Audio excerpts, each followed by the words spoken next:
The first non-Arab mention of Khazaria after the fatal year 965 seems to occur in a travel report by Ibrahim Ibn Jaku, the Spanish Jewish ambassador to Otto the Great, who, writing probably in 973, describes the Khazars as still flourishing in his time. Next in chronological order is the account in the Russian Chronicle of Jews from Khazaria arriving in Kiev 986 in their misfired attempt to convert Vladimir to their faith. As we enter the 11th century, we read first of the already mentioned joint Byzantine-Rus campaign of 1016 against Khazaria, in which the country was once more defeated. The event is reported by a fairly reliable source, the 12th century Byzantine chronicler Cedrenus. A considerable force was apparently needed, for Cedrenus speaks of a Byzantine fleet supported by an army of Russians. The Khazars evidently had the qualities of a jack-in-the-box, derived from their Turkish origin, or Mosaic faith, or both. Cedrenus also says that the name of the defeated Khazar leader was Georgius Tzol. Georgius is a Christian name. We know from an earlier report that there were Christians as well as Muslims in the Kagan's army. The next mention of the Khazars is a laconic entry in the Russian Chronicle for the year 1023. According to which Prince Mstislav marched against his brother Prince Yaroslav with a force of Khazars and Kasogians. Now, Mstislav was the ruler of the short-lived Principality of Tamataraqa, now Taman, on the eastern side of the Straits of Kerch. This, as already said, was the only Khazar territory that the Rus occupied after their victory of 965. The Khazars in Mstislav's army were thus probably levied from the local population by the Russian prince. 7 years later, 1030, a Khazar army is reported to have defeated a Kurdish invading force, killed 10,000 of its men, and captured their equipment. This would be added evidence that the Khazars were still very much alive and kicking, if one could take the report at face value. But it comes from a single 12th century Arab source, Ibn al-Athir, not considered very reliable. Plodding on in our chronology, anxious to pick up what morsels of evidence are left, we come across a curious tale about an obscure Christian saint, Estratius. Around 1100, he was apparently a prisoner in Cherson, in the Crimea, and was ill-treated by the Jewish master, who forced ritual Passover food on him. One need not put much trust in the authenticity of the story. Saint Estratius is said to have survived 15 days on the cross. The point is that it takes a strong Jewish influence in the town for granted. In Cherson, of all places, a town nominally under Christian rule, which the Byzantines tried to deny to the Khazars, which was conquered by Vladimir but reverted later, around 990, to Byzantium. They were still equally powerful in Tamorakan. For the year 1079, the Russian Chronicle has an obscure entry. The Khazars of Tamorakan took Oleg prisoner and shipped him overseas to Tsargrad, Constantinople. That is all. Obviously, the Byzantines were engaged in one of their cloak and dagger intrigues, favoring one Russian prince against his competitors. But we again find that the Khazars must have wielded considerable power in the Russian town, if they were able to capture and dispatch a Russian prince. 4 years later, Oleg, having come to terms with the Byzantines, was allowed to return to Timurkistan, where he slaughtered the Khazars who had counseled the death of his brother and had plotted against him.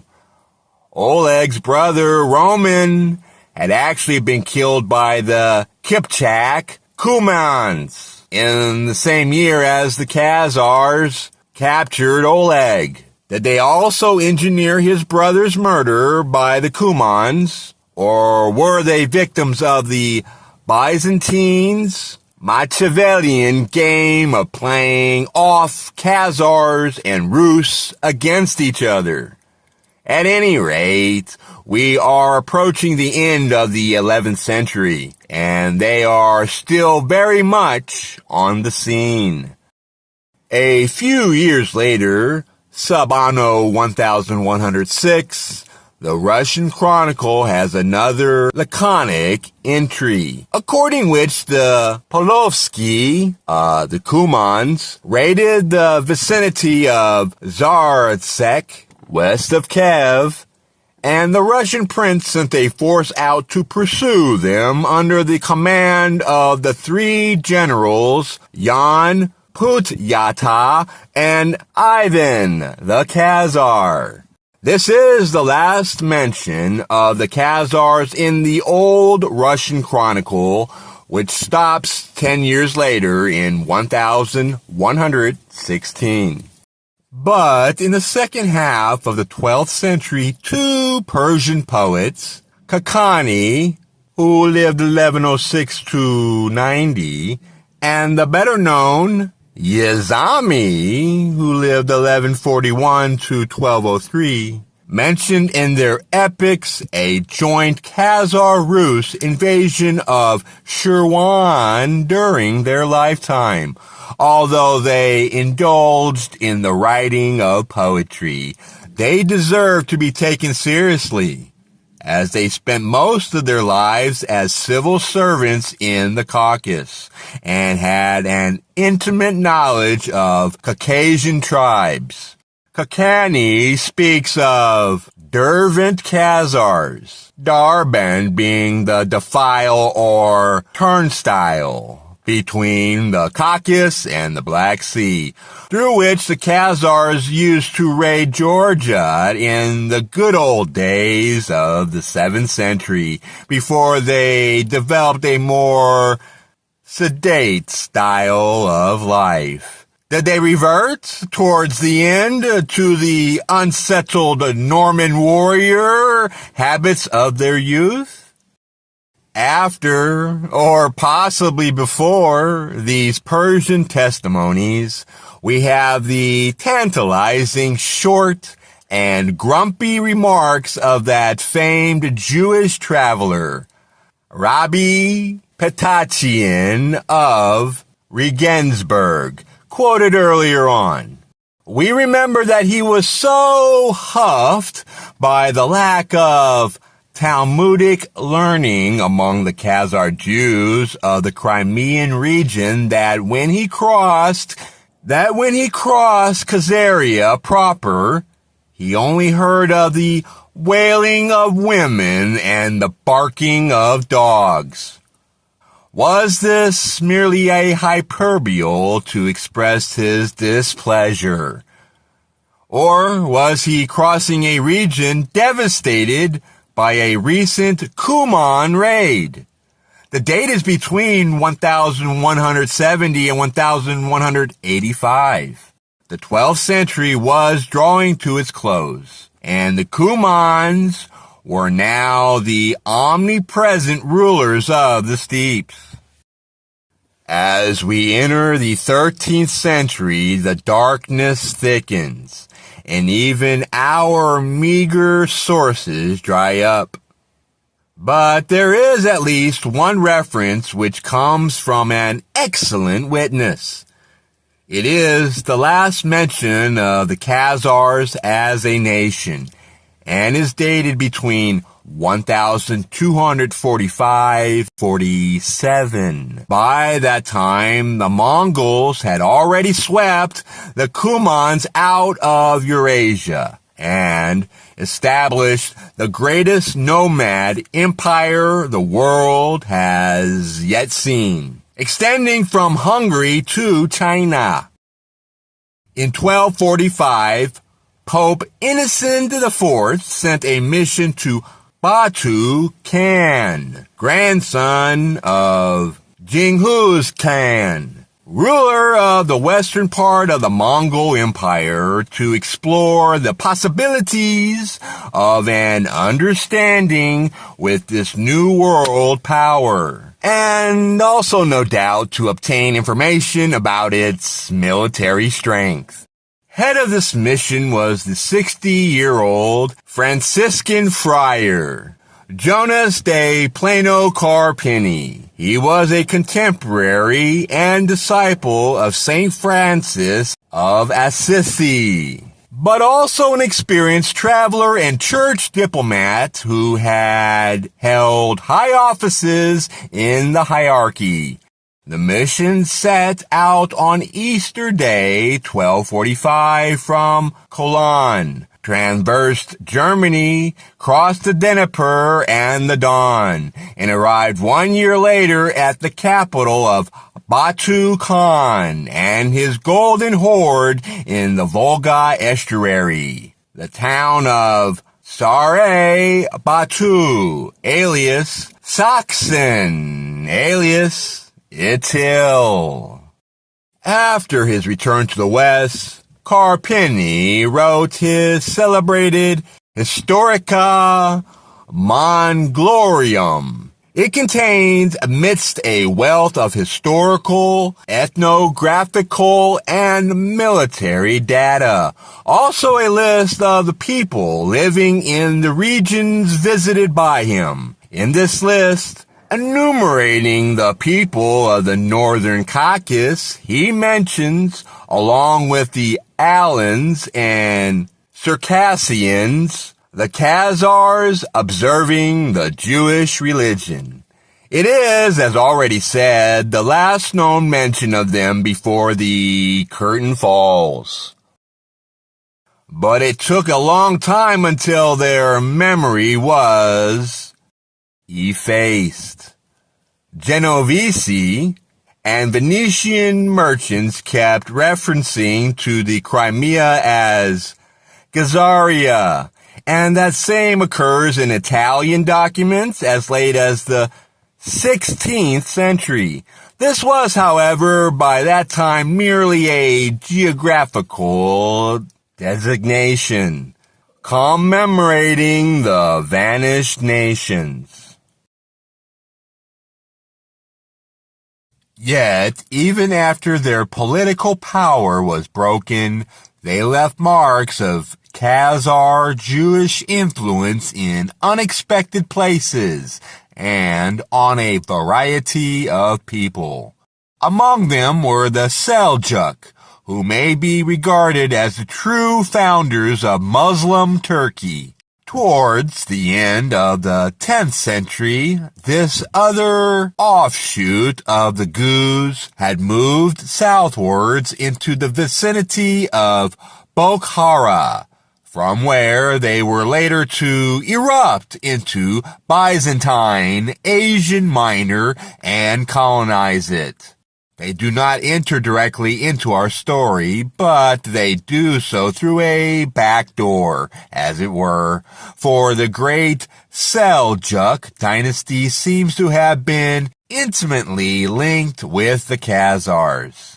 This Khazar connection is reported by Bar Hebraeus, 1226 to 1286, one of the greatest among Syriac writers and scholars. As the name indicates, he was of Jewish origin, but converted to Christianity and ordained a bishop at the age of 20. Bar Hebraeus relates that Seljuk's father, Tukak, was a commander in the army of the Khazar Khagan, and that after his death, Seljuk himself, founder of the dynasty, was brought up at the Khagan's court. But he was an impetuous youth and took liberties with the Khagans, to which the Khatun, the queen, objected. As a result, Seljuk had to leave, or was banned from the court. Another contemporary source, Ibn al-Adin's History of Aleppo, also speaks of Seljuk's father as one of the nobilities of the Khazar Turks, while a third, Ibn Hasul, reports that Seljuk struck the king of the Khazars with his sword and beat him with a mace which he had in his hand. We also remember the strong, ambivalent attitude of the Gus towards the Khazars in Ibn Fadlan's travelogue. Thus, there seems to have been an intimate relationship between the Khazars and the founders of the Seljuk dynasty, followed by a break. This was probably due to the Seljuks' conversion to Islam, while the other Gus tribes, such as the Cumans, remained pagans. Nevertheless, the Khazar Judaic influence prevailed for some time, even after the break.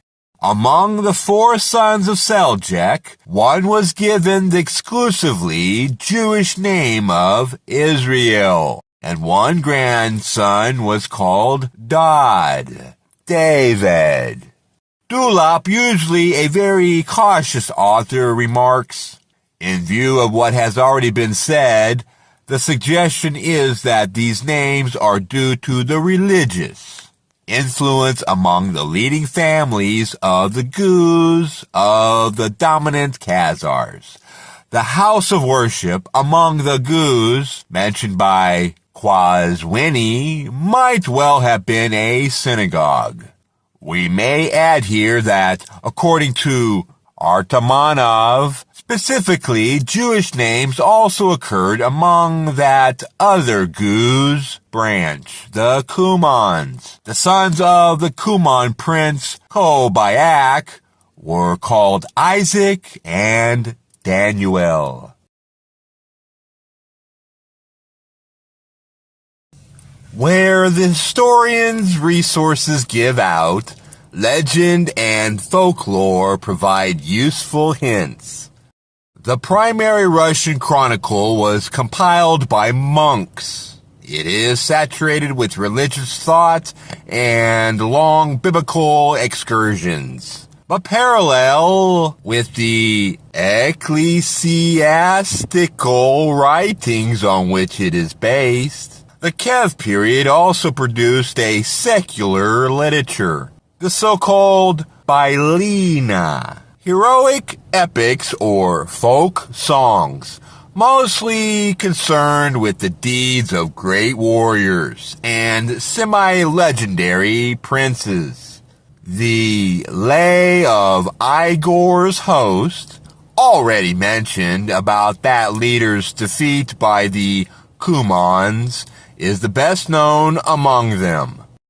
The Bylina were transmitted by oral tradition and, according to Vernadsky, were still chanted by peasants in remote villages of northern Russia in the beginning of the 12th century. In striking contrast to the Russian chronicle, these epics do not mention by name the Khazars or their country. Instead, they speak of the country of the Jews, Semolya Jidovskaya, and of its inhabitants as Jewish heroes, Jidovin Bogatyr, who ruled the steppes and fought the armies of the Russian princes. One such hero, the epic tells us, was a giant Jew who came from the Zemlya Jidovskaya to the steppes of Tetzar under Mount Sorochin, and only the bravery of Vladimir's general, Ilya Mormez, saves Vladimir's army from the Jews. There are several versions of this tale, and the search for the whereabouts of Tetzar and Mount Sorochin provided historians with another lively game.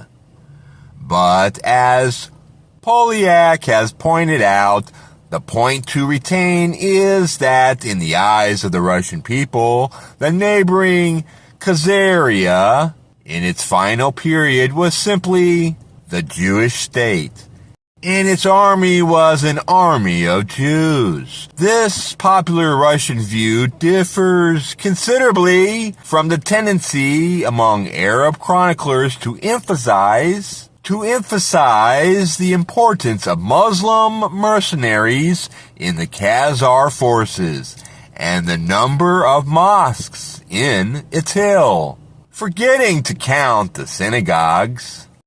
The legends which circulated among Western Jews in the Middle Ages provide a curious parallel to the Russian Bylina.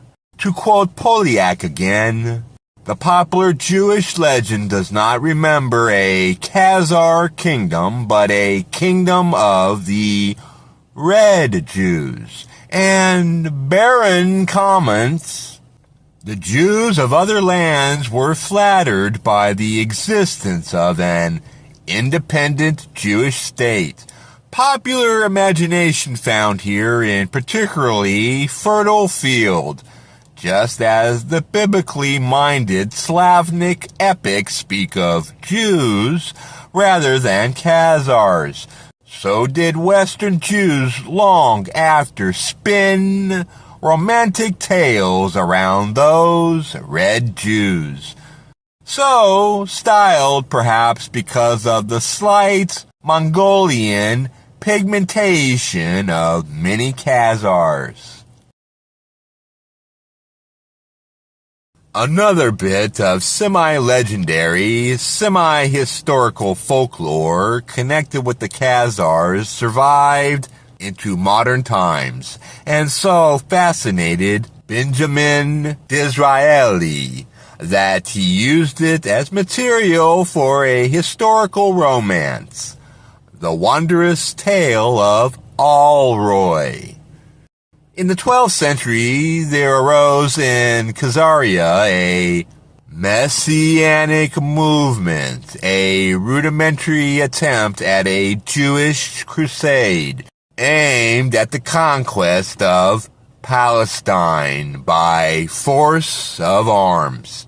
The initiator of the movement was a Khazar Jew, one Solomon ben Duji, or Ruhi, or Roy, aided by his son Menahem and a Palestinian scribe. They wrote letters to all the Jews, near and far, in all the lands around them. They said that the time had come in which God would gather Israel, his people from all lands to Jerusalem, the holy city, and that Solomon ben Duji was Eliah, and his son the Messiah. These appeals were apparently addressed to the Jewish communities in the Middle East and seem to have had little effect, for the next episode takes place only about 20 years later when young Menahem assumed the name David Al-Roy and the title of Messiah. Though the movement originated in Khazaria, its center soon shifted to Kurdistan. Here, David assembled a substantial armed force, possibly of local Jews, reinforced by Khazars, and succeeded in taking possession of the strategic fortress of Ahmadai, northeast of Mosul. From here, he may have hoped to lead his army to Edessa and fight his way through Syria into the Holy Land. The whole enterprise may have been a little less quixotic than it seems now, in view of the constant feuds between the various Muslim armies and the gradual disintegration of the Crusader strongholds. Besides, some local Muslim commanders might have welcomed the prospect of a Jewish crusade against the Christian Crusaders. Among the Jews of the Middle East, David certainly aroused fervent messianic hopes. One of his messengers came to Baghdad and, probably with excessive zeal, instructed its Jewish citizens to assemble on a certain night on their flat roofs, whence they would be flown on clouds to the Messiah's camp. A goodly number of Jews spent that night on their roofs, awaiting the miraculous flight. But the rabbinical hierarchy in Baghdad, fearing reprisal by the authorities, took a hostile attitude to the pseudo-Messiah and threatened him with a ban. Not surprisingly, David Al-Roy was assassinated, apparently in his sleep, allegedly by his own father-in-law, whom some interested party had bribed to do the deed. His memory was venerated, and when Benjamin of Tudela traveled through Persia 20 years after the event, they still spoke lovingly of their leader. But the cult did not stop there. According to one theory, the six-pointed Shield of David, which adorns the modern Israel flag, started to become a national symbol with David Al-Roy's crusade. Ever since, writes Barron, it has been suggested the six-cornered Shield of David, therefore mainly a decorative motif or a magical emblem, began his career towards becoming the chief national religious symbol of Judaism, long used interchangeably with the pentagram or the seal of Solomon. It was attributed to David in mystic and ethical German writings from the 13th century on, and appeared on the Jewish flag in Prague in 1527. Barron appends a qualifying note to this passage, pointing out that the connection between Al-Roy and the six-pointed star still awaits further elucidation and proof. However that may be, we can certainly agree with Barron's dictum, which concludes his chapter on Khazaria. During the half-millennium of its existence and its aftermath in the East European communities, this noteworthy experiment in Jewish statecraft doubtless exerted a greater influence on Jewish history than we are yet able to envision.